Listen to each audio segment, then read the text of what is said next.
बिस्मिल्लाहिर्रहमानिर्रहीम। नाजरीन, आज की इस वीडियो में आप दोस्तों को बताया जाएगा कि कपास की फसल में गुलाबी सुंडी कितना नुकसान करती है, इसे कैसे कंट्रोल किया जाए।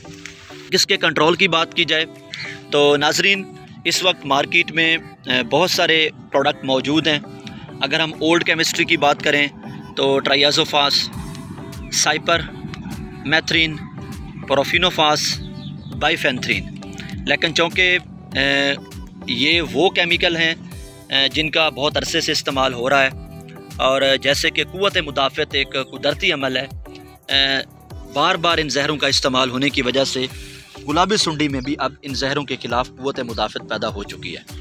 तो नाजरीन, एक चीज़ मैं आपको बता दूं कि पूरी दुनिया में सबसे ज़्यादा जो कॉटन की काश्त होती है, कपास की काश्त होती है, वो इंडिया में होती है। और इंडिया में जिस प्रोडक्ट ने बड़ा ज़बरदस्त गुलाबी पर कंट्रोल किया है, जो कि पाकिस्तान में भी आ चुका है, वो है एम्प्लीगो। ये देखें, ये एम्प्लीगो एक ऐसा प्रोडक्ट है जिसका इस्तेमाल करने से आप गुलाबी सुंडी का मुकम्मल सफाया कर सकते हैं। तो कैसे एम्प्लीगो काम करती है, इसके बारे में आपको मैं थोड़ा सा बता दूं कि एम्प्लीगो वसी पैमाने पर असर रखने वाला जहर है जो तमाम लेपिडोप्टेरन यानी कि जिसमें गुलाबी सुंडी है या गुलाबी सुंडी के अलावा अगर लश्करी है, अमेरिकन है, तो उसे भी ये कंट्रोल करेगी। दो जहरों का मजमुआ है, लैम्डा साहेलोथ्रिन प्लस CTPR क्लोरेंट्रानिलीप्रोल है। मौसर कंट्रोल के साथ साथ, गुलाबी सुंडी के मौसर कंट्रोल के साथ साथ बेहतरीन आर्गेनोफास्फेट ओपीज़ की यह मुतबादल पेशकश है। कैसे काम करती है?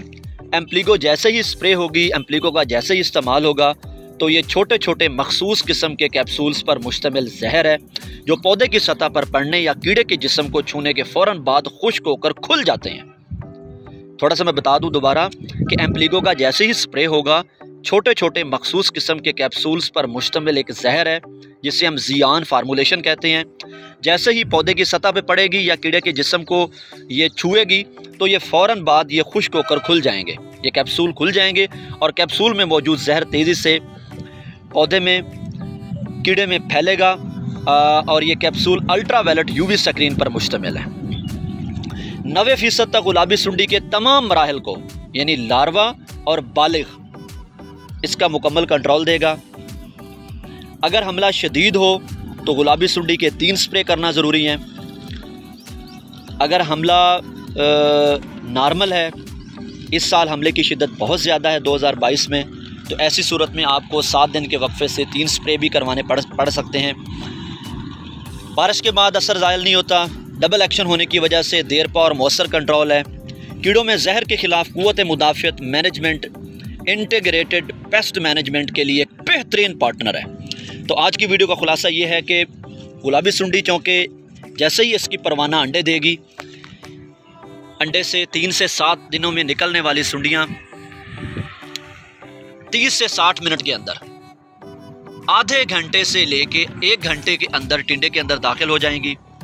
नाजरीन, अगर उस आधे घंटे के अंदर या उस घंटे के अंदर आपने कोई स्प्रे किया या पुरानी स्प्रे के असरात मौजूद हैं तो ये गुलाबी मरेगी, अदरवाइज तो ये टिंडे के अंदर चली जाएगी और टिंडे के अंदर जब जाएगी तो इसे दुनिया की कोई ताकत ख़त्म नहीं कर सकती। तो ऐसी सूरत में आपको ऐसा प्रिवेंटिव एम्प्लीगो की टेक्नोलॉजी पर जाना पड़ेगा।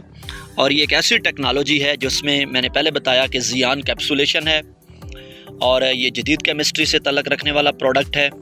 इससे आप गुलाबी सुंडी का मुकम्मल कंट्रोल कर सकेंगे। 160 ml का ये पैक है, 100 लीटर पानी में आपने इसे इस्तेमाल करना है।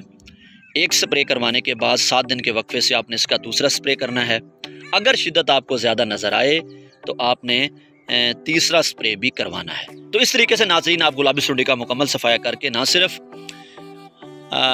फल को गुलाबी सुंडी से बचा सकते हैं बल्कि रेशे की क्वालिटी को बढ़ा सकते हैं और सबसे बड़ी चीज़ पैदावार में इजाफा कर सकते हैं। बहुत शुक्रिया नाज़रीन, अल्लाह हाफ़िज़।